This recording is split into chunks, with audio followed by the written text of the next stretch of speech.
بسم الله الرحمن الرحیم.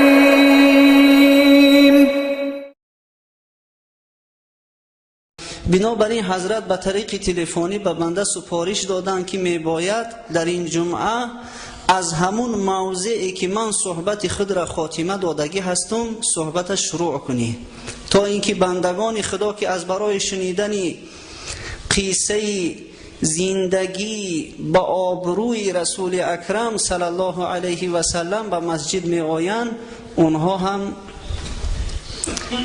ناامید برنگردند. بنابراین ما هم کوشش میکنیم که پروردگار مهربان ما را موفق گرداند، زبان ما را برا گرداند و از لغزش نگه دارد، تا اینکه قصه پیامبر نازنین ما و شما را از برای شما گفته توانم. خب اولا دعاگو هستیم در حق رهبریت، در حق رهبریت شهر، در حق رهبریت جمهوری که خداوند بازم توفیقشون بیشتر گرداند که از برای خدمت به دین اسلام، از برای خدمت به جامعه ما بازم سعی و تلاش های بیشتری نمایند. پروردگار و سینه های اونها را کشاده بگردان که بازم محبت بیشتری در این مسئله پیدا کنند. خب خداوند ما و شما را، تمام ملت اسلام خصوصا مسلمانای جمهوری تاجیکستان از آفتهای زمینی و آسمانی در پناه عصمت خودش نگهبان باشد. آمین یا رب العالمین. صحبت حضرت استاد تا به اینجا رسیده بود که پیامبر خدا صلی الله علیه و سلم در آخرین عهدی زندگی خود، یعنی که از همون سین 37 سالگی تا به 40 سالگی یک حالت به پیغمبر خدا رخ داده بود که حضرت عزلت نشینی میکرد، یعنی از مردم جدا میشد. خصوصا در همین ماه شریف رمضان به کوه نور رفته در غار حرا پروردگارش طاعت عبادت میکرد. طول ماه شریف رمضان در یک غار تنگ که حاجی هایی که به زیارت خانه خدا مشرف شدگی هستند اون دیدگی هستند که درازی غار 4 زیرا کمتر از 3 متر، پهنایی غار 2 زیرا کمتر از 1.5 متر، در همون یک غار تنگ و تاریک خداوند متعال شخصی را تربیت میکرد، شخصی را آماده میکرد که مسئولیت بزرگ هدایت عالم به بالای او می آمد. قدرت پروردگار را بینید در یک غاری بسیار تنگ و تاریک. در سال 3 هجرت نشینیش وقتی که حضرت غذاش به اتمام رسید، از برای گرفتن غذا به خاندان خودش رهسپار شد. این واقعه در دهه اخیر ماه شریف رمضان بود. هنگامی که از غار خارج می شد، فرشته وحی پیک الهی جبرائیل امین به نزد او آمد و این کلام پروردگار را به او رسانید که اقرأ، بخوان. حضرت می گفتن ما انا بقارئین، من خواننده نیستم. و حضرت خط و سواد نداشتن، در نزد یگان کسی تحصیل نکرده بودن. اما حضرت جبرائیل حضرت به آغوش کشیدن، سخت فشردن، باز تکرار کردن که اقرأ، بخوان. حضرت هم مکررن میگفت ما انا بقارئ، من خواننده نیستم. اما در دفعه سوم حضرت جبرائیل چنان سخت حضرت فشرد و بعد گفت اقرأ بسم ربک الذی خلق، بخوان به نام همون پروردگاری که آفرید. تمام این کائنات، تمام این مخلوقات و موجودات، تمام هستی را او خلق کرد. خلق الانسان من علق، پروردگاری که انسان از یک نطفه خونی بسته خلق کرد. اقرأ و ربک الاکرم، بخوان ای پیغمبر که پروردگاری تو بسیار کریم است، بسیار بخشنده است.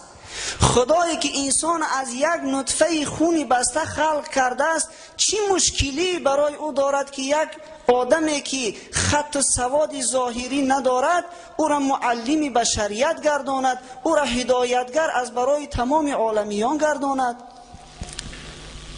الذي علم بالقلم علم الانسان ما لم یعلم. خدایی که انسان به واسطه قلم آموزانید و انسان چیزهایی که نمیدانست تعلیم داد.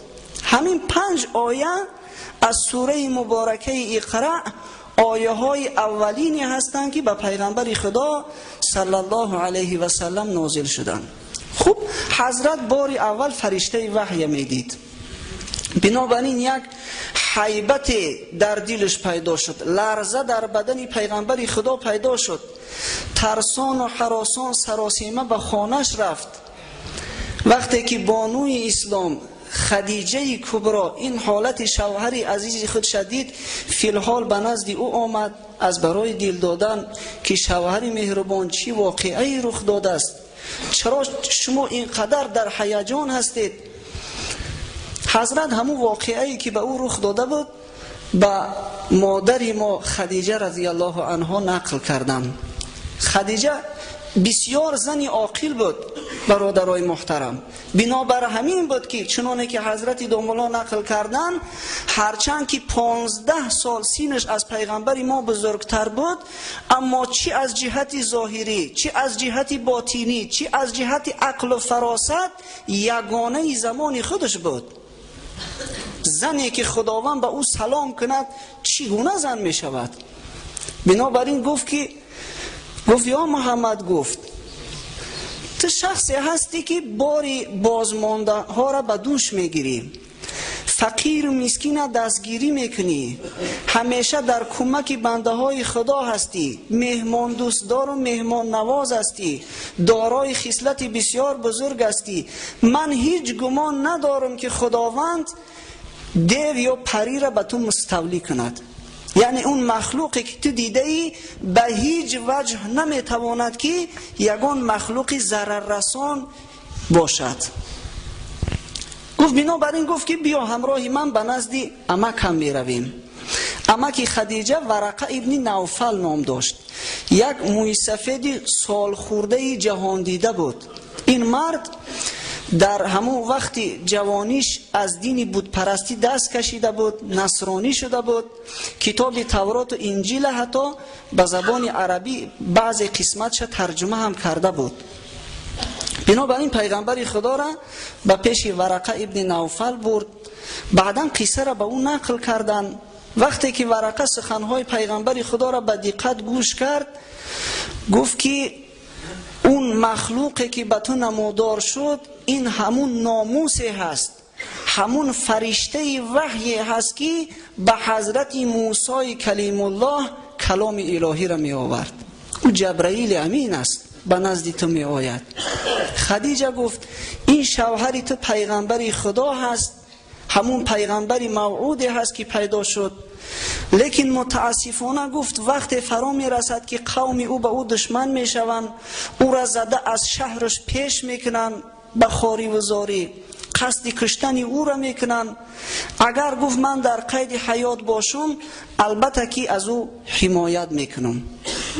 اما از بس که سن سالش رفتگی بود، چند روز بعد او هم جان به جان آفرین سپارید. خوب ورقه این از کجا دانست؟ ورقه فقط از سخن پیغمبر خدا اینو نفهمید. او اهل کتاب بود، او از کتاب تورات و انجیل آگاهی داشت. در کتاب تورات و انجیل، همون تورات انجیل پیش از تحریف شدن، پیش از ولادت پیغمبر ما، نام پیغمبر ما صراحتاً در اونجا ذکر شده بود. برای ما مسلمان ها همین یک آیه سوره صف کافی است که خداوند از زبان حضرت عیسی نقل میکند که چگونه حضرت عیسی گفتند که بعد از من یک پیغمبر می آید، امت خود چه خبر کرد به نام احمد.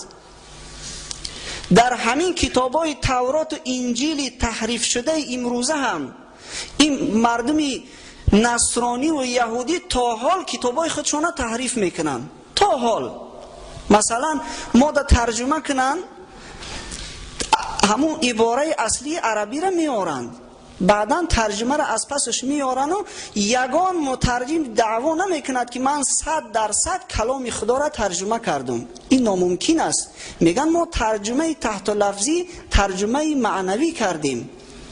اما این نصرانی ها پایبند این چیز نیستن. اینا افتخار میکنن که از همه کتاب آسمانی که به زبانهای گوناگون ترجمه شده است همین بیبلیای ما هست. به تمام زبانها ترجمهش میکنن، در هر ترجمه یک چیز علاوه میکنن، یک چیز دیگرگون میکنن. تا حال همون کتابای الهی ده خیانت میکنن و تحریف میکنن. لیکن با وجود این در همین کتابای تحریف شده امروزه نشانه های پیغمبر ما در همون کتابا هست. مثلا کسی که اگر اطلاع بیشتر خواهد پیدا کند به کتاب رحمت الله کیرانوی مراجعت کند، یک عالم هند که در عصر 19 همین درباره نشانه های پیغمبر ما در کتاب تورات و انجیل کتاب نوشته است. در زمانی که انگلیس ها مبلغای نصرانی را به عالم اسلام پهن کرده و میخواستند مسلمانان را نصرانی کنند، این مرد خدا رحمت الله کیرانوی کتاب نوشت که مسلمانان بخوانند و بتوانند که با اهل کتاب مباحثه کنند، از دین خود دفاع کنند. یا اینکه با کتابای احمد دیداد هم از همون رحمت الله کیرانوی فراوان ذکر میکنند. از اون کتاب استفاده بری اگر اطلاعی بیشتر بخواهی. بنابراین حضرت این ورقه ابن نوفل میدانست که نام پیغمبر آخر زمان محمد است، عاقبت در همین بلاد حجاز پیدا می شود. بنابراین وقتی که این سخن از زبان پیغمبر شنید فی الحال قبولش کرد که او پیغمبر آخر زمان است. خوب، از بین چند وقت گذشت دیگر وحی به پیغمبر نازل نمی شد. این در اصطلاح مورخا به نام فترت وحی ذکر میکنند. چند زمانی به پیغمبر خدا وحی نازل نشد. شاید یک حکمتش همین بود که خداوند خواست که پیغمبرش آرام شود، همون حیبت و سختی که در بار اول وحی به اون نازل شده بود از او دور شود و حضرت منتظر وحی شود. بنابراین چندین وقت به پیغمبر خدا وحی نازل نشد که حتی بعضی ها گفتن چند سال وحی نازل نشد که این سخن نادرست است. قول دقیق تر همین است که چند روزه، تخمین 10 روزه به پیغمبر خدا وحی نازل نشد. خداوند بنده خودش آماده کرد و روز 1 شوال وقتی که ماه رمضان سپری شد و حضرت بار دیگر از غار حرا خارج شد، میخواست که به خانه خودش رود، یک آواز به گوش پیغمبر خدا رسید. اینا در حدیث خود رسول اکرم صلی الله علیه و سلم بیان میکنند که به پیش نظر کردم چیزی ندیدم، از پسی پشت چیزی نمودار نبود. ناگاه سرم برداشتم که در آسمان همون فرشته وحی میگه دیدم که سرش به افق اعلا می رسید. پیغمبر خدا جبرائیل امینه به صورت اصلیش دید. بنابراین یک حیبت حضرت جبرائیل باز در دل حضرت مستولی شد. فرشته الهی را دیدن به صورت اصلیش برای انسان بسیار مشکل است. یک مثلا بعضی موجوداتی که به چشم ناعیان هستند، اینمی دیو، پری و عجینه را انسان میبینه لرزه در اندامش میگیره. چی گفته میشود در حق مخلوقی که فرشته مقربی که 600 پر داشت، به یک پرش قادر است که همین زمین ما را چپگردان کند. بنابراین حضرت سراسیمه شد، زود به خانه خودش شتافت، عرق از سر و روش میریخت. همین در خانه رسیدن برابر به اهل بیتش امر کرد که زمیلونی مرا پوشانید، چادر پوشانید، در سر و روم آبی سرد به اندازه آبی خونو که در سر و روش می انداختن. تسب و تبی پیغمبر خدا بلند شده بود در زیر چادر. در همین وقت بار دوم به او وحی الهی آمد. آیه های اولی سوره مدثر. خوب، اولا یک چیز برای شما بیان کنیم که این قرآن هر سوره به طریق گوناگون نازل شدگی است. مثلا بعضا سوره اقرا چند آیتش نازل میشد، بعضا میشد از سوره مدثر یا سوره مزمل نازل میشد. همینا را خودی پیغمبر خدا جا به جا میکرد که این آیه ها از فلان سوره است، این آیه ها از فلان سوره است. و دیگرش این که وحی گوناگون می شود. بعضا می شد که مثلا فرشته وحی به صورتی اصلیش اومده وحی الهی را به پیغمبر خدا می رسانید. بعضا می شد که فرشته الهی یگان صورت آدمی را می گرفت به مانند انسان که حتی دیگر کسا او را می توانستند بینن، وحی خدا را به او می رسانید. بعضا می شد که وحی الهی در دل پیغمبر خدا آواز می انداخت به واسطه فرشته. و از همه نوع وزنین ترینش همین نوع سومش بود که وحی الهی به واسطه فرشته به الهام الهی در دل پیغمبر خدا جرنگاس میزد. در این حالت پیغمبر خدا را تب و تابش بسیار بلند میشد. حتی صحابه ها نقل میکنن که در همین حالت اگر به حضرت نزدیک میشدیم، پای ما وقتی که به حضرت میرسید از همون شدت طاقت نمیکردیم، پامون از او جدا میکردیم. به همین طریق آیه های اولی سوره مدثر به پیغمبر خدا نازل شد که یا ایها المدثر، ای مرد گلیم پوشیده، حق تعالی بگفت قم فانذر، برخیز که وقتی آرام و راحت رفت، وقتی آسایش گذشت، فانذر، بنده های خدا را از عذاب خدا بترسان، قیامت آمدنی هست. و ربک فکبر، پروردگار خود را به بزرگی یاد کن. و ثیابک فطهر، لباسهای خود را تازه و پاکیزه نما. و رجز فهجر، از پلیدی و از نجاست خود را دور کن. ولا تمنن تستکثر، وقتی کار خوب میکنی، وقتی احسان به بنده های خدا میکنی، از اونها انتظاری بیشتر نشو، یعنی پاداش خوبی را از غیر خدا نخواه. ولی ربک فاصبر، و به خاطر پروردگارت صبر کن. این آیه ها بار دوم به پیغمبر خدا نازل شدند. خوب، در این آیه ها حق تعالی به پیغمبر خودش چی ابراز کرد؟ اولش این که گفت وقتی آرام و راحت رفت، وقتی فعالیت آمد، از همون زمان تا به بعد طول 23 سال دیگر حضرت دیگر آرام و راحت ندیدن. دیگر فقط زحمت میکشیدن، دعوت میکردن، دیگر به پاکیزگی مردم دعوت میکردن. و آیه آخرینه که به پیغمبر خدا امر کرد ولی ربک فاصبر، در اینجا هم حضرت هشدار کرد که البته در وقتی که تو دعوت کنی مردم دشمنی تو میشوند، به تو زحمت میرسانند، مشقت میکشی، اما به خاطر پروردگارت صبر کن. از این به بعد دیگر رسول اکرم صلی الله علیه و سلم از جاش خیست. بعد اهل بیت خودش دعوتی به سوی خدا کرد. اولین آدمی که به پیغمبر نازنین ما ایمان آورده است، اعم از زن و مرد، از کودک و کلان، از آزاد و غلام، مادرمان خدیجه رضی الله عنها هست. بار اول او به شوهر عزیزش ایمان آورد. دیگر کسایی که به او نزدیک بودند، دخترای پیغمبر خدا به او ایمان آوردند. غلامش زید ابن حارثه که دیگر غلام هم نبود، پسرخواندش بود، حضرت او را آزاد کرده و پسرخواندش کرده بود، او به حضرت ایمان آورد. دوستی نزدیک پیغمبر خدا حضرت ابوبکر صدیق، این حضرت ابوبکر یک مرد بسیار شریفی بود، بسیار با آبرویی که در هر کار مردم قریش به او مراجعت میکردند، مصلحت میپرسیدند. به مجرد این که حضرت پیغمبر خدا او را دعوتی به سوی اسلام کرد، حضرت ابوبکر قبول کرد.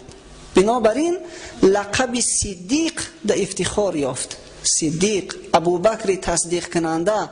در حدیث آمده است که حضرت گفتند بسیار کسایی را که به سوی اسلام دعوت میکردم اولا یک شک شبهه داشتند، یک اندیشه میکردند، غیر از ابوبکر. به هر کاری که ابوبکر من گفتم به یگان شک شبهه تسلیم امر خدا شد. بنابراین ابوبکر صدیق ما او را ذکر میکنیم. حضرت علی کرم الله وجهه خردسال بودند، در سن 6 سالگی. بار دیدن که پیغمبر خدا با مادر ما خدیجه رضی الله عنها نماز میخوانند. در همون ابتدایی که وحی به پیغمبر نازل می شد، حضرت جبرائیل طریق طهارت کردن به حضرت آموزانیده بود و نماز هم می خوندن. البته اون نمازی که او زمان می خوندن از این نمازی ما فرقیت ها داشت. شاید که به این شکلی که ما میخونیم این شکل نبود. دیگر اینکه 5 وقت نماز نبود، 2 وقت نماز میخوندن، صبح و شام 2 وقت نمازی فرضی بود. حضرت علی این حالت مشاهده کرد، گفت شما چیکار میکنی؟ گفتن عبادت میکنیم خدا را. آخه گفت دیگرها را میبینیم که در پیشون یک هیکلی هست، یک تیمثالی هست، در پیش بوتا سجده میکنن، و شما در پیشتون چیزی نیست. حضرت گفتن، علی گفتن ما خدای زمین و آسمان سجده میکنیم، او بوت و او سنگ و چوب اینا مخلوقای باطلن، اینا خدا نیستن. گفت من هم میتونم، گفت به مانند شما همین مسلمان شوم و نماز بخوانم؟ گفتن البته میتونی. حضرت علی گفت اول گفت یک از پدرم رخصت پرسون. با سوی پدرش رفت، اما در راه از رأیش گشت، دیگر پیش پدرش هم نرفت. به نزد پیغمبر خدا صلی الله علیه و سلم آمد، اسلام به او عرض کرد، مسلمان شد و اهل نماز شد. بنابراین علی را ما کرم الله وجهه میگوییم، یعنی که خداوند چهره و پیشانه او را از شرک به خدا نگه داشت، محترم کرد که در پیش غیر خدا حضرت علی سجده نکرده است. کرم الله وجهه، از همون آوان خوردی مسلمان بود. پدرش بار حضرت علی را دید که همراه پیغمبر خدا نماز میخواند، ابو طالب. گفت که بسیار کار خوب میکنی، همین کارتونه دوام دادن بگیری. حضرت مردم دعوت میکرد طبق همون آیه قرآنی که و انذیر قم فانذیر، اما دعوتش پنهانی بود، از بس که خداوند حالا به او رخصت نداده بود، حالا وقتی دعوت آشکارانه بود. 3 سال پیغمبر خدا پنهانی مردم دعوت میکردن. اکنون این پنهانی به حد نبود که یگان کس خبردار نشود. البته که این آوازها پهن شدگی بود، مردم مکه از این واقعه خبر داشتن، اما صراحتا در مجلس های قریشی ها و در معرکه هاشون اونها را دعوت آشکارا نمیکرد. به علاهیدگی هر یکیش به سوی اسلام دعوت میکرد. در نوبت خود کسایی که مسلمان میشدن، اونا هم اهل بیت خودشون دعوت میکردن. مسلمانای اولینی که در همون زمان اسلام آوردن، دوست حضرت ابوبکر حضرت عثمان بود. حضرت ابوبکر دوستای زیادی داشت که تمام اونها را مسلمان کرد. حضرت عثمان، حضرت عبدالرحمن ابن عوف، سعد ابن ابی وقاص، شخصیت‌های ابرمرد اسلام که نامای اینا را همش شما شنیدگی هستی. طلحه ابن عبیدالله، زبیر ابن عوام، جعفر ابن ابی طالب برادر حضرت علی، اینا همه مسلمان شدن. یعنی دعوت اسلام از این کار حضرت ابوبکر صحابه های اولین دانسته می شود که خاص برای نماینده های دین، برای پیغمبران و ملاها نیست. این مسئولیتی همه هست. یکی از اصول دین ما امر به معروف و نهی از منکر است. همه ما وظیفه داریم که اهل بیت، یار و رفیقا، همکاران، کسانی که به اونا وامیخوریم، اگر اهل نماز نباشن، اگر اهل اسلام نباشن، اونا را دعوتی به سوی اسلام کنیم، چگونه ای که حضرت ابوبکر و دیگر صحابه ها میکردن. در همین طول 3 سال که دعوت پنهانی میرفت، طبق بعضی از آماری که مؤرخا و محققا در کتاب آورده اند، 130 نفر از مرد و زن مسلمان شدند. بعضیشون قریشی بودن، بعضی ها حتی غیر قریشی بودن، به مانند عبدالله ابن مسعود که او قریشی نبود. بعضی غلاما و کنیزا اسلام قبول کردند و از همه مسلمانای سرسپرده اسلام معلوم شد که باز همینا هستند، به مانند بلال حبشی، صهیب رومی. 130 نفر، شاید که در نامهای بعضی ها اختلاف است، از این کمتر باشد یا از این زیادتر باشد، در طول همین 3 سال فعالیت به هدایت رسول اکرم صلی الله علیه و سلم مسلمان شدند. بعد از این خداوند آیه دیگر را نازل کرد. خداوند سوره شعرا در قصه حضرت موسی را آورد که چگونه حضرت موسی فعالیت میکرد، قومش دعوت کرد، با وجود اینکه فرعون او را تهدید کرد، قصد کشتنش کرد، از دعوت خودش دست نکشید. عاقبت حضرت موسی بنی اسرائیل از چنگ فرعون نجات داد، فرعونی ها غرق شدند، از مصر هجرت کردند. خداوند به همین یک قصه پیغمبر خودش نشان داد که چی واقعه های عاقبت به سرش می آید و بعدا در ضمن فرمود و انذر عشیرتک الاقربین، گفت خیش نزدیکای خدا آشکارا به سوی اسلام دعوت کن. بنابراین پیغمبر خدا یک معرکه تشکیل کرد، بنی هاشم دعوت کرد، همراه بنی هاشم بنی مطلب ابن عبدمناف عمکزاده های اونا از طرف باباگیش اونا را هم به خانه خودش دعوت کرد. تخمین حدود 45 نفر مرد در خانه پیغمبر خدا حضور آوردند، نشستند و بعد از اون که غذا را تناول کردند حضرت خواست که صحبت شروع کند، اونها را دعوت کند. اما در همین هنگام ای ابولهب عمکیش پیش دستی کرد، چیزی را حس کرد، پیش دستی کرد، گفت ای محمد، گفت میدونی که این شخصایی که در این مجلس تشریف آوردگی هستند همه اینا عمک‌ها و عمک‌زاده های تو هستند، اینا همه خیش اقربای نزدیکی تو هستند، اینا همه پشت و پناهی تو هستند. بنابراین پیش از آنه که به صحبت شروع میکنی خوب اندیشه کن، مبادا یگان کاری کودکانه و ناسنجیده نکنی. بدان که ما را قدرت تاوان نیست که به تمام مردم عرب دشمن شویم.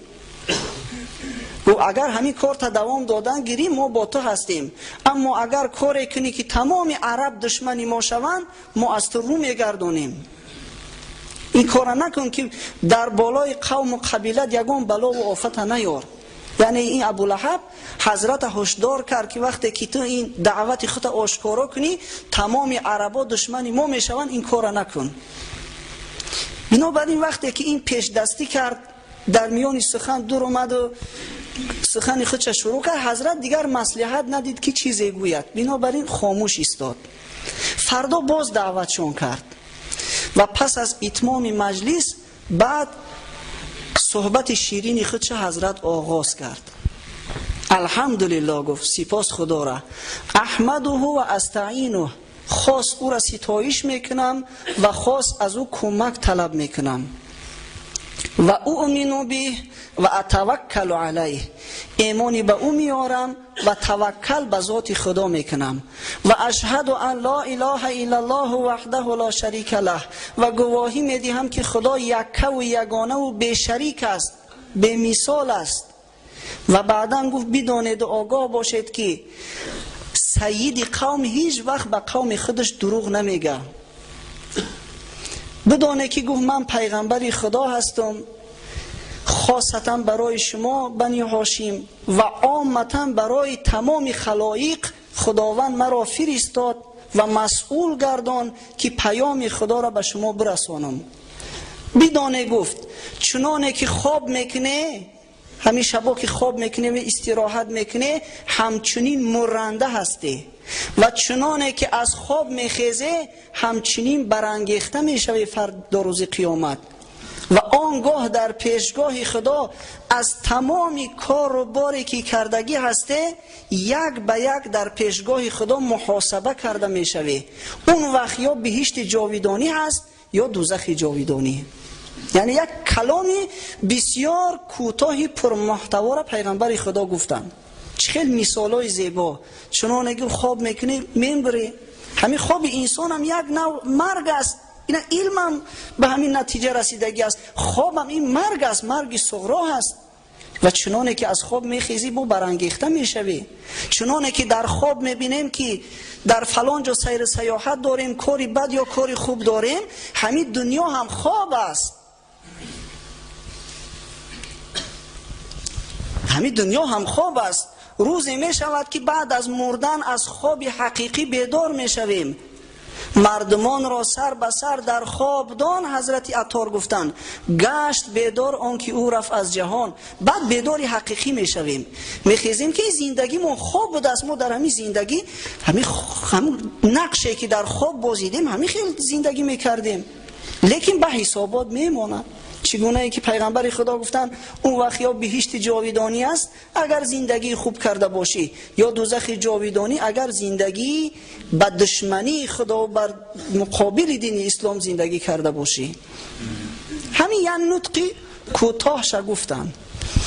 ابو طالب پدر حضرت علی که پیغمبر خدا را به وایه رسانیدگی بود بعد از گذشتن باباش، گفت چی سخنای شیرینه گفتی، چی خوب سخن کردی. گفت به خدا گفت ما دوست می‌داریم که از تو حمایت کنیم، به هر کاری که تو را موظف کردگی هستن کار خود را انجام دادن بگیر، من در پناه تو هستم، از تو حمایت میکنم و بدان که بنی هاشم قبیله تو هم از تو ما حمایت میکنیم. کار خود را ادامه دادن گیر، لیکن گفت دل من در اختیار من نیست، او مرا اطاعت نمیکند که از دینی پدرم عبدالمطلب جدا شوم. یعنی ابو طالب هرچند که اسلام قبول نکرد اما آمادگی خودش از دفاع پیغمبر خدا اعلان کرد.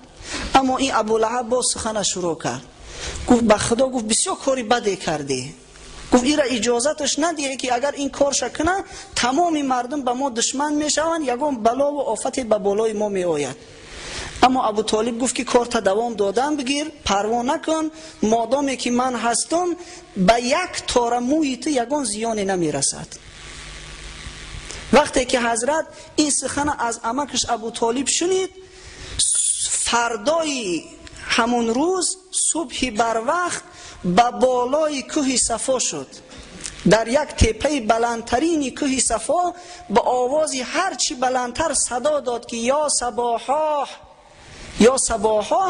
این یک ندای بود که وقتی که یگان دشمن میخواست به مکه مکرمه هجوم کند یا یگان سیلی می آمد، یگان آفتی می آمد، همچنان کسی که خبر داشت از همون بلندی آواز میداد و مردم خبر میکرد.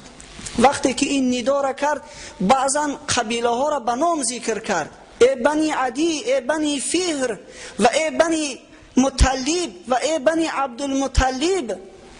تمام قبیله ها و اولاده حاضر شدند. چی واقعی شده باشد؟ گفتند که محمد در بالای کوه صفا برآمده مردم دعوت میکند. در یک زمان خلق قیامت حاضر شدند که یگان کاری مهمی هست، یگان واقعی بزرگ شده است که محمد ما را دعوت میکند. مردم زیاده در دامنه کوه جمع شدند، گفتند که چی واقعی شده است؟ حضرت گفتند اگر حاضر من به شما بگم که از پس همین کوه یک لشکری جرار خونریز میخواهد در بالای شما هجوم کند، شما مرا قبول دارید؟ باور میکنی؟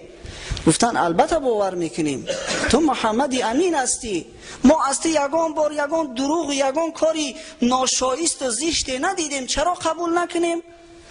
حضرت گفتن پس بدانه، گفتن که اگر از همین راه رویش خودتان دست نکشید، از همین عبادت بودها و سنگ و چوبا دست نکشه، حتما عذاب خدا در بالای شما می آید. بعدا اونا را نصیحت کرد، از او کار و بار و رفتاراشون آگاهشون کرد، غلطاشون اصلاح کرد، موعظهشون کرد. بعدا یک به یک همون قبیله ها را نام برد که ای بنی عبدالشمس، ای بنی مخزوم، ای بنی فلان و فلان، از خدا بترسه. گفت که در مقابل حقیقت از دستی من کار ساخته نیست. اگر شما ایمانی به خدا نیارید، من اگر بخواهم هم یگان منفعت به شما رسانده نمیتونم. ای بنی عبدالمطلب گفت. بعد قبیله خودش خطاب کرد، از خداوند خودتان بترسه که در مقابل حق از دستی من کار ساخته نیست. عباس فرزند عبدالمطلب، عمکی پیغمبری خدا گفت از خدا بترس. صفیه دختر عبدالمطلب، عمه پیغمبری خدا، از خدا بترس. گفت در مقابل حقیقت یگان کاری از دست من ساخته نیست. فاطمه دختر نازنین پیغمبری خدا، هر مالی که از دنیا میخواهی، هر چیزی که میخواهی در این دنیا بخواه، گفت من به تو میدهم، لیکن خودت از خدا بترس، خود را اصلاح کن، چرا که در غیر این صورت کار از دست پدری تو ساخته نیست. من کاری کرده به فایده تو کرده نمیتونم. این صحبتاشا کرد، مردم شنیدن، خوب، بعضی ها خوب قبول کردن، لیکن همه خاموش، همه آیسته آیسته پراکنده می شدن. در همین هنگام این ابولهب ملعون، این همو عمک پیغمبر، دستاش برداشت به اشارت، طبق بعضی از روایت ها حتی سنگ انداخت به سوی حضرت، گفت خدا جان تا همین روز بگیره، تو به همین خاطر ما را در اینجا دعوت کردی؟ برای همین کار گفت ما را از کار بیکار کرده اینجا آوردی؟ دشنام و حقارت های زیاد پیغمبری خدا را داد. بنابراین در شأن او همین سوره تبت نازل شد. استعیذ بالله، تبت یدا ابی لهب و تب. خداوند در حق او گفت هلاک باد هر دو دستی ابو لهب و هلاک باد خودی ابو لهب. یعنی این ناکس مادامی که دشمنی پیغمبری خدا شد، دشمنی دینی خدا شد، حالا در قید حیات بود، حالا سالم و بردن بود، اما خداوند عاقبت او را اعلان کرد در پیش چشمش که تو بدبخت، در همین دنیا من تو را هلاک میکنم و فردا روز قیامت همراه همسری بدبختت سیصلا نارا ذات لهب و امرأته، داخل دوزخ میشوی. نه مالت نه فرزندات یگان کس به داد شما نمیرسد. ابولهب 10 پسر داشت، 10 پسری بردم داشت، پسرای پهلوان، مال و ثروت زیاد داشت. از فرط نعمت همین چهره ابولهب سرخی، همین شعله آتش برای نورانی بوده است. همین آدمی که فقط همین بخوره و بآشامه و استراحت چی، یک شعله آتش برای چهرهش درخشش داره. ابولهب لقبی او را گذاشتگی بدم، اما خدا زدش. در همین دنیا خدا نشانش داد. عاقبت بعد از جنگ بدر این ملعون یک مخوی در بدنش پیدا شد، یک بیماری بسیار ویران پیدا شد که پوستی تنش میغلطید، به مانند همین سگای گرگین شده بو از تنش میبرومد. دیگر قوم و قبیلش از او رو گرداندن، فرزنداش از او رو گرداندن، همسراش قهر کردن، به یک خاری و زاری در یک کوچه مرد. مجبور شدن و همون مردم قریش که عربای حبشیایی که در اوجا کرایه آمده بودن، کرایه کارگر بودن، همونا را پول دیان، با چوبهای دراز جسدی پربوی او را تیله داده در یک غاری بیرون از شهر باندازن که از بو و تفش مردم خلاص شوند. به همون یک بی‌ادبی و یک احمقی که ابولهب کرد. بنابراین حاضرین عزیز، پیغمبرای خدا دوستای خدا هستند. بعضا می شود که خداوند به انسان احسان میکند، خوبی میکند، وقت میدهد، لطف حق با تو مواساها کند. لطف حق انسان مهلت میته. بعضی کافرای سرسختی هستند، خدازده هستند که در همین دنیا مهلتش میته که ما حیران میشویم که خدازده را برای چی خدا در این دنیا نمیزنه؟ زان که از حد بگذری رسوا کند. بعد از حد که گذراندی مهلت داد که خودت با عذاب خودت دهچن کنی. بعد یک باره که گرفته دیگه خلاصی نداری، دیگر پشیمانی فایده نداره به مانند فرعون. این سخن از چی جهت میگم؟ چرا که بی‌ادبی ها بعضا دیده می شود، چی در شأن دیگر پیغمبران، چی در شأن پیغمبری ما. یک دیوان اوضاع گفته است که در زمان پیغمبری خدا لزوه ژیلت نبود وگرنه ریشوش میتراشید. اینا همین اگر ملایم کرده احتیاط کرده گوییم این بی‌ادبی هم نیست، این بالاتر از بی‌ادبی است. چه کسی زبانش به او اجازت میدهد، عقل فراستش به او اجازه میدهد که در حق پیغمبری که بیشتر از 1.5 میلیارد انسان از جان و مال و زن و فرزندشون او را بیشتر دوست می‌دارن، همین سخن بگه که لزوه نبوده یگانه ریشوش میتراشید. تو بدبخت یک جا دانستی لزوه یافت، موی سرش تراشید، برای ریشوش لزوه نیافت. نعوذ بالله. یک طعنه زدن بس شکل و صورت چهره پیغمبر خدا هست اگر حقیقت گیریم.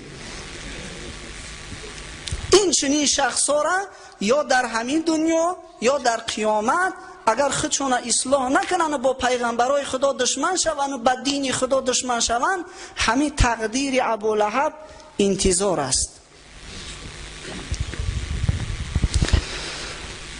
دیگر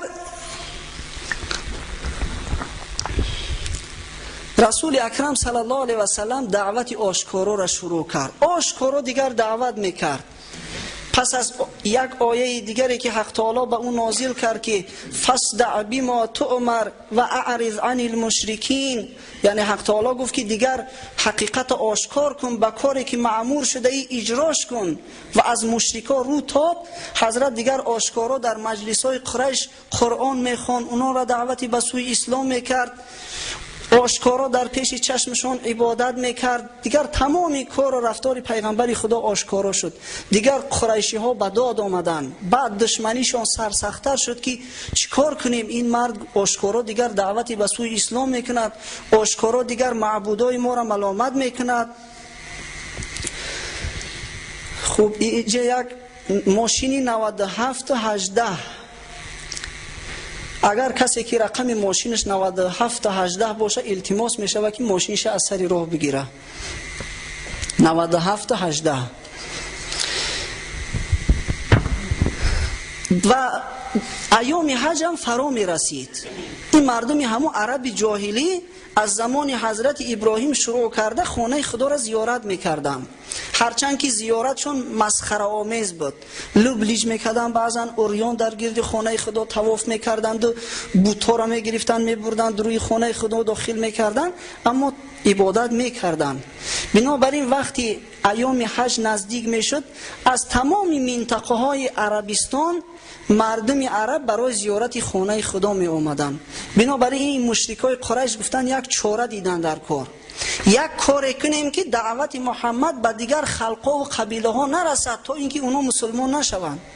بنابراین که کافر از عصر میانه شروع کرده چاره اندیشی میکنه و بیکار نیستن، فکر میکنه چیکار کنیم که مسلمانان را تاثیر اسلام هم کمتر کنیم. این اسلامیزاسیا شده است، مردم همه به سوی اسلام گرایش پیدا کرده است در عالم. چی مکر حیله کنیم؟ تروریستش بگیم؟ با چی کار کنیم؟ با یک نقشه نو در کار، یک نقشه تازه تر در کار.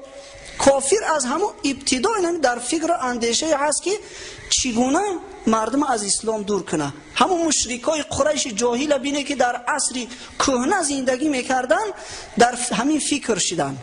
بنابراین به نزد یکی از پیشواهاشون، یکی از دانشمنداشون به نام ولید ابن مغیره آمدن که ولید گفتن میدانی که موسم حج نزدیک است، عربا از تمام منطقه ها می آیند.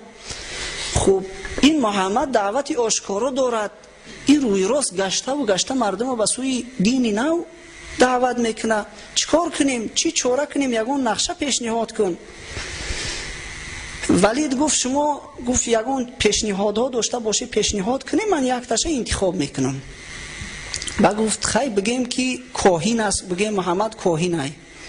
کاهین همون روحانی های پیشتره فریبگری که بدن هر چی را دود میدادن رو فریب میکردن. لیکن ولید گفت نگفت این پیشنهاد شما قبول نیست، با این محمد با کاهین یگان مانندی نداره، این دروغی سخن شما معلوم میشود، یک چیزی بگی به حقیقت نزدیکتر باشه. و گفتن خیلی میگیم که دیوانه ای. نعوذ بالله. گفت نه، با دیوانه هم مانندی نداره. خیلی گفت این دیوانه معلوم است از رفتار و کردارش، این هم نمیشوه. پیشنهاد دیگر کنی. گفتن میگیم شاعره. و شاعرای پیشتره این همین شعر گفته قبیله به قبیله میگشتند، به همین واسطه زندگیش هم میگذروندن زندگیشونه.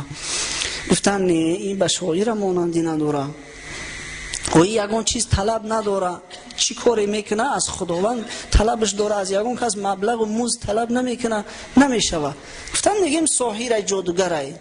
گفت نه، جادوگرا هم مانندی نداره، این جادوگرا عادتا یک چیز ده میدمن و رشته گره میکنن و دیگر کارهای نامعقولی میکنن، نمیشود. این پیشنهادهای شما نشید. و گفتن خوبه که خودت یک اندیشه کنی، پیشنهاد کن. این یگان پیشنهاد ما را قبول نکردی. بعد این ولید فکر کرد چی تهمت کنم، چی کمبودی پیغمبر خدا را بیاوم، همون کمبودیش ذکر کنم و مردم معن کنیم که از پذیرش اسلام مانع شویم. همین قدر اندیشه کرد. عاقبت بعد گفت میگیم که او سخن آورده است که به مانند سحر، یعنی قرآن در نظر داره. مرد از پدرش جدا میکنه و از همسرش جدا میکنه و یعنی که میگیم ساحر ای، سخنش سخن بشری ای، سخن خدا نیست، ساحر ای. هرچند که این شخص ابتدا گفت به ساحر مانندی نداره، وقتی که یگان عیب پیغمبر خدا را ندید بینه که با عاقبت همین دروغ گفت، میگیم ساحر ای. وقتی که از تمام منطقه ها مردم با زیارت خانه خدا آمدن، حضرت هم گفتیم دیگه آرام و آسایش نداشت. شب باشه، روز باشه، سحر باشه، نیمروز باشه، بعضا خودش تنها، بعضا همراه یگان صحابه و دوستش با همراهی ابوبکر یا دیگر دوستش میگشت، قبیله به قبیله میگشت که این مردم من از شما یگان چی خواهش ندارم، فقط خدا را به یگانگی پرستش نکنی، زیناکاری نکنی، خوب فرزندای خودتون زنده به زنده در گور نکنی. همین نصیحت ها را پیغمبر خدا به اونها میکرد. لیکن کافرها هم آرام و راحت نداشتن. این کافرها هم میگشتن مردم این جادوگرای مبادا شما را فریفته نکنم. ابو جهل ملعون بعضا میدید که پیغمبر خدا به سوی کار روان است، از پسش میرفت. حضرت سخن شروع میکرد که هی مردم گوش نکنه که این شما را فریب میکنه، این دینی نو پیدا کرده است، کاری میکنه که شما را برباد میته، دنیاتون میسوزانه. از این قبیل مردم اینا هم از ره میزدن. نضر ابن حارث گفتنی یک ملعونی دیگر بود، یک بدبختی دیگر. این مرد به هیره رفت. هیره را حضرت داملا قصه شکر که یک منطقه بود که ایرانی پادشاهی را گوش میکرد. یعنی رهبرای هیره، پادشاهای هیره وصل پادشاهی ایران بودن. این مرد به هیره رفت، قصه های ایرانی ها را از خود کرد. قصه رستم داستان، جنگ رستم با اسفندیار، 7 خان اسفندیار و 7 خان رستم و همینا را از خود کرد. می آمد در هر مجلسی میدید که پیغمبر خدا دعوتش شروع کرده است. هی مردم میگو ایرا گوش نکنه، من قصه های شیرین تر از او دارم، من قصه های خوبتر دارم. بعد همو افسانه های بود نبود بودگار بود هم را شروع کردن میگرفت. یعنی کاری کنیم که مردم از دعوت منع کنیم. حتی این نضر ابن حارث وقتی که میشنید است که یگان شخصی با آبرو به سوی اسلام مایل شده است، میخواهد که مسلمان شود، او را به خانهش دعوت میکرده است، از پول خودش تشکیلی میکرده است، نوش و نعمت ها را میآورده است. بعد یک کنیزک دیگر هم داشته است که سرایندگی میکرده است، به مانند خدمان، چیزای خدمان، سراینده های خدمان. بعد او کنیزکش رقص بازی و سرایندگی میکرده است. این ایجا تشکیلی را خورده و عرق نوشیده. بعد میگفته است اینا بین راحت در کجا بوده است، تو میستی از پس محمد رفته، این پس مردن شما را وعده راحت داده است. این راحتی این وقت را بعدینه نگذاره، مبادا شما را فریفته نکنه. این کارا را این نضر بدبخت، نضر ابن حارث انجام میداده است. بعضا حالت می شد که حضرت میخواست که قرآن قرائت کند یا اینکه نماز میخوان با آواز میبرداشتن، میگفتن آواز برداره که قرآن شنیده نشود. این قرآن به خودش یک تأثیر دارد که شنونده را به سوی خودش جلب میکنه. غلاغوله میکردن، آواز میبرداشتن که سخن حضرت شنیده نشود. این همش از همون سیاهی دلشون بود. همین خیلی آدم ها حالی هم هستن. این انسانیت آدم ها همون خیلی که در قدیم فکر و اندیشه داشتن، بخل و حسد و کینه و عداوت و کافری و این چیزا از همون قدیم بود تا حاضر هم هست، تا وقتی که انسانیت هست. یک کار کنیم خلل دارش کنیم که مردم از صحبت محروم شوند. این کارا نشد، تهمت های گوناگون کارگر نشد. با وجود این بعضی از کسایی که می آمدن مسلمان میشیدن، به زیارت خانه خدا می رفتن. بنابراین دیگر بدبختا بعد اندیشه بدتر کردن، گفتن کار دیگر کردن در کار دیگر. از اینجا اوسو کسایی که اسلام میارن اینا را روی راست عذاب و شکنجه میکنیم. این ابو جهل وقتی که میفهمید که یگان کس مسلمان شده است، اگر یگان انسانی با آبرو میشد که زدش نمیتونست، با خانهش میرفت تهدیدش میکرد که تو اسلام آوردی، اگر از اسلام بر نگردی کار میکنیم که تو در تجارتت کساد میشوی، ضرر میبینی، از دنیات محروم میشوی. همین خیلی تهدید میترسونید. اما اگر او بیچاره یگان کمبغل ضعیف بیکس میشید، عذاب و شکنجهش میکردن. بعدا مصلحت کردن هر رهبری قبیله، هر رهبری اولاد وقتی که شنید که یک تابعش مسلمان شده است، حتما او را عذاب و شکنجه کنه که از اسلام دست بکشه. حضرت عثمان امکش در یک گلیم پیچید، محکم کرد، از زیر گلیم برگ چرگ این چیزا را دود میداد که حضرت عثمان نفسگیر شود، که تا وقتی که کافر نشوی میگفت من تر از این گلیم خلاصی نداری، خلاصت نمیکنم. حضرت مصعب ابن عمیر یک جوان یا شکک بود که اسلام قبول کرده بود. بسیار جوانه که نونیحالی زیبا صورت، ناز پرورد، در خانهشون ارکب دست، مسلمان شد. این آچه‌ای که با فرزند باید مهر داشته باشه زد، از خانه پیشش کرد. بیچاره گشنه و تشنه در صحراها و در زیر آفتاب میگشت، عاقبت قاق زد، روش پوست پرتاف به مانند مار برین. همون قدر رنگ صورتش دیگرگون شد که دیگر او را شناخته نمیشد، که تا وقتی که مسلمان نشوی دیگر به خانه را ره نمیدهیم. خب حالی شخصای آزاد این بود. اما بیچاره غلاما چی حال داشتن؟ غلامایی که در او عصر و زمان غلامداری صاحب غلام از زده میکشت، کسی چیزش نمیگفت. غلاما احوالشون ده چند سخت‌تر بود. صهیب ابن سینان رومی مسلمان شدگی بود، غلام. این بیچاره را همین قدر میزدن همون مردم قبیله شون که از هوش میرفت. بعضا از هوش بیدار میشد، به خود می اومد که حالی هم این خدا زده و زده استیانش. بعضا چیزای از زبانش می برومد که خودش نمیفهمید چی میگه. بلال حبشی قصهش معروف است. این بلال بیچاره را صاحبش امیه ابن خلف بود، یکی از دشمنای سرسخت‌ترین پیغمبر خدا. این ناکس یک رسمان تنگ در گردنش، بعضا سیم در گردنش میبسته و بعد کشون او را در بالای ریگ میکشوند است و کوه و صحرا به دست دیگرون میداد است که بگردونش. همون بند گردن حضرت بلال میبرید، میزدندش، میبستش و تیاق میگریف، مردنک حضرت بلال میزد، گشنش میمون. به دین محمد کافر شه، لات و عزا را توصیف کن. اما حضرت بلال از دینش نمیگشت، تا به حدی که این ناکس وقتی که آفتاب به حد گرم می شود، نصف روزی آفتاب حجاز چقدر گرمه، با زیر آفتاب ای 50 گرادوس هم بالاتره، در زیر ریگو می برد و با پشت می خواباندنش در همون ریگ تفسان. بعد یک سنگ عظیمی دیگر را آورده چند کسه در بالای سینه حضرت بلال می گذاشتن. بعد می گفتن که کافر شه، به خدای محمد کافر شه. اما حضرت بلال احد میگفت. بعضا میشد که بیچاره از هوش میرفت. خباب ابن ارت یک صحابی دیگر، این بیچاره را صاحب بدبختش آهنگر بوده است. این آهنگر هم آهنای تفسون میگرفت، در پوستش میگذاشت، پوستاش میسوخت که به کافر شه، از دین محمد بر نمیگشت. همون خیل عذاب و شکنجهش میدادن که بعضا از بدنش همون قدر روغن چی میریخت که در زیر آتشش میگذاشتن، آتش بر روغن تنش خاموش میشیده. عمار یاسیر هم خودش مسلمان بود، هم پدرش هم مادرش، هر سهش مسلمان بودن، هر سهش هم بیچاره غلام بودن. غلامی بدبختی ابو جهل ملعون، همون غلامی بنی مخزوم. پدر عمار همچنان عذاب و شکنجه کردند که بیچاره جان به جان آفرین سپارید. بار پیغمبر خدا صلی الله علیه و سلم از نزدشون میگذشت که عذابش میکردن. او کافر خدا زده را اگر 100 نصیحت کنی او قبول نکند.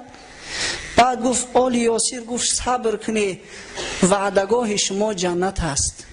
بنابراین حضرت در زندگیشون اونا را وعده بهشت داد. عمار بیچاره پدر یاسر جان سپارید.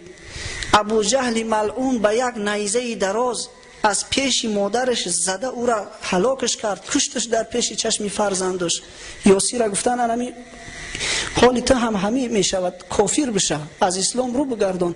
اما یاسر نمیگشت. یاسر همی خیل میزدند و بعضا در بالای ریگ میکشوندنش، در بالای ریگ تفسون، بعضا بالاش میبردند و پاکوبکش میکردند، چوب شپکش میکردن.